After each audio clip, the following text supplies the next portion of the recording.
have a sort of suggestion, and that is this, that before we decide either to save the planet or to destroy it, we pause for a moment of silence. I don't mean that kind of grim silence which one observes when somebody says,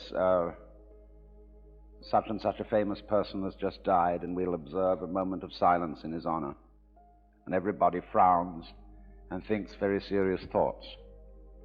That's not silence at all. I mean real silence, in which we stop thinking and experience reality as reality is. Because after all, if I talk all the time, I can't hear what anyone else has to say.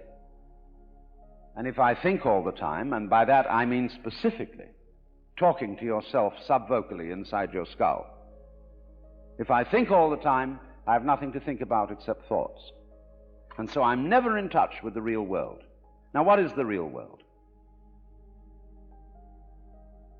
Some people have the theory that the real world is material or physical. I say it's made of kind of a stuff. Other people have the theory that the real world is spiritual or mental. But I want you to point out that both those theories of the world are concepts. They're constructions of words. And the real world is not an idea. It is not words. Reality is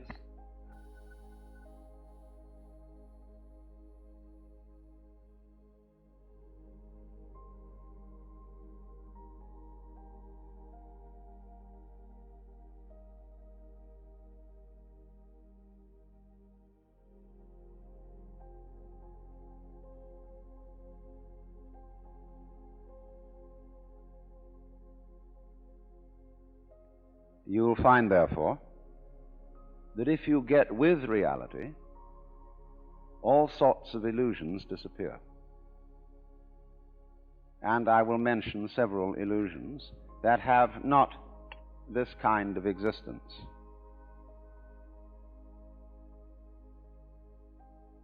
Let's begin with some very down-to-earth ones, like money. Money is a very useful method of accounting. It is a measure of wealth in the same way as inches are measures of length and grams measures of weight. You cannot eat money. You could have a fantastic quantity of dollar bills and stock certificates on a desert island, and they would be useless to you. What you would need would be food and animals and companions. Money simply represents wealth in rather the same way that the menu represents the dinner. Only we are psychologically perverted in such a way that some of us would rather have money than real wealth. But you know, you cannot drive in 5 cars at once, even though they be Cadillacs. You cannot live simultaneously in 6 houses or eat 12 roasts of beef at one meal. There is a limit to what one can consume.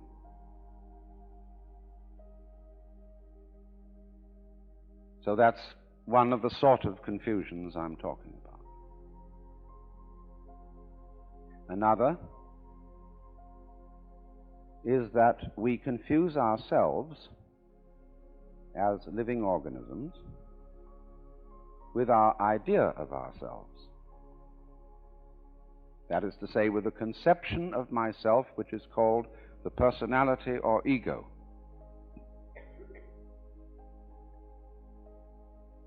That is what we have been told we are. And it's an extremely crude and limited conception of oneself.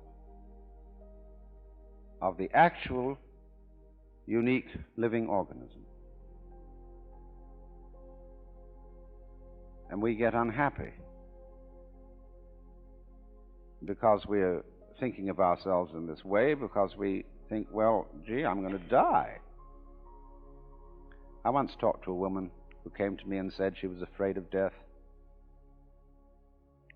And we went into it in a long conversation. I said, what are you really afraid of? And she thought it over and thought it over, and he said, do you know, what I'm going to be afraid of is what other people are going to say. They're going to say, poor old Gert, she couldn't last it through. Because you see, who you think you are is entirely dependent on who people have told you you are. You're not that. Then another thing that bothers us is time. Most people nowadays say, I have no time. Of course you don't. Because you are not aware of the present. You know, the present is represented on your watch by a hairline that is as thin as possible as is consistent with visibility. And so everybody thinks the present is, instead of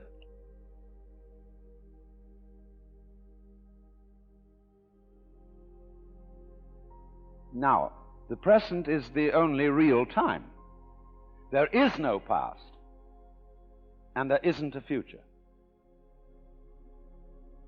and there never will be. We think ordinarily of the present as an infinitesimal point at which the future changes into the past. And we also do a terrible thing.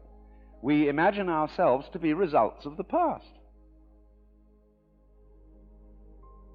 But we've all got excuses. Well, my mother had a fit while she was carrying me in the womb. They didn't bring me up right. And then they go to the mother and say, how is it that you could have been so irresponsible with your children? And she says, well, it was my parents didn't bring me up right either. And so everybody passes the buck. But the truth of the matter is, it all begins here. This is where the creation begins. And you're doing it and won't admit it. Because, of course, you're all God in disguise. Jesus found that out, and they crucified him for saying so. But you don't have to think of God in that image. When modern Protestant theologians of the sort of liberal type are saying God is dead, they mean not that literally. They mean a certain image of God is dead.